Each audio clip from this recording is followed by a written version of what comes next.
Hello guys, मैं हूं सौरभ और ये है पेट्रोल। इस पेट्रोल को आज ये पानी में डालेंगे। पानी में डालकर देखते हैं क्या रिएक्शन होता है। उसमें माचिस मारेंगे पानी में डाल करके।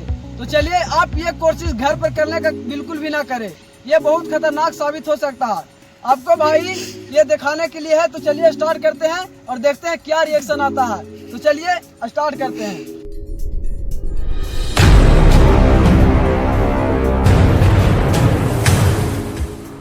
गाइस, तो चलिए इस पे पेट्रोल डालते हैं। जब तक आप जल्दी से वीडियो को लाइक कर दें और चैनल को सब्सक्राइब करें। जल्दी से बस मारो, जैसे भी मारना है बस मार लो।